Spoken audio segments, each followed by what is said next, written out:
pa rin po News TV Quick Response Team sa Malabon at narito po tayo sa burol ni Emeline Villanueva. Ito po yung dalagitan na namatay matapos tamaan ng bala sa ulo makalipas po ang ilang araw na pagkaka-comatose. Kasama po natin ngayon ang kanyang nanay na si Aling Marilyn.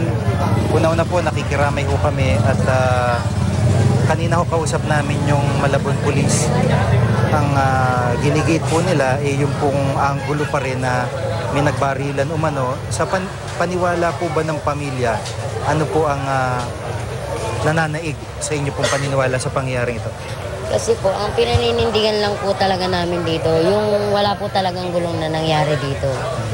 Pero po yung sa inaano po nilang anggulo, ano po nila yun eh. Kumbaga, ano nila yun, ano pong tawag doon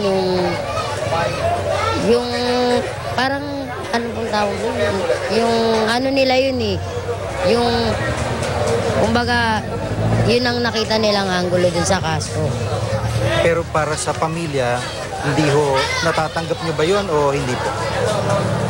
Sa ano naman po, kung sakali man totoo talaga yung ano nila, bakit naman di rin namin matatanggap? Pero ang pinagkakait, inaano lang din po namin dito, bakit sinasabi po nila na nagkaroon ng gulo rito, pero wala naman po. Opo, doon lang talaga nagkakabangga at wala hong makapagsabi rin. Tama ho ba kung hindi ako nagkakamali? Wala makapagsabi kung may nagpaputok malapit sa lugar ni Emeline. Ano po? So sa paniniwala po ng pamilya, ligaw na bala ho yun talaga? Opo. Opo. Gaya po na sinasabi ng DOH. Opo, di ba po? DOH po na ay nagsabi na Opo. na ligaw na bala daw po tumama sana po. Sa ngayon po ba, anong plano ng pamilya para po sa libing at iba pang detalye? Tumulong na po yung lungsod ng Malabon na si Mayor Lenlen Oreta po sa amin. Sinagot niya po yung libing ng anak ko at saka yung burol, ay yung pong kabaong. Tumulong po talaga sa Tapos yung DOH, tama po tumulong? Opo, yung DOH po. Yung tumulong talaga sa amin yan. Opo. Bilang nanay, alam ko napakabigat po sa bilang magulang, napakabigat po nito sa inyo, ano po. Pero kung sakali nga ho na nanonood yung pong gumawa po nito, ano po mensahe niyo para sa suspect?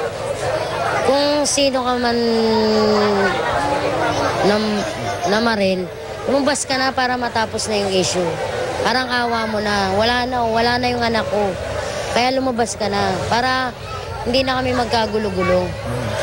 Siyempre ayaw din namin ng ganito. Gusto na rin namin tahimik din yung buhay namin. Kaya kung sino ka man na maril ka, lumabas ka na para matapos na kami. Kumbaga kahit paano mabigyan ng justice yung anak ko. Salamat po at nakikiramay po ulit kami. Si Aling Marilyn po ang nanay ni Emeline Villanueva.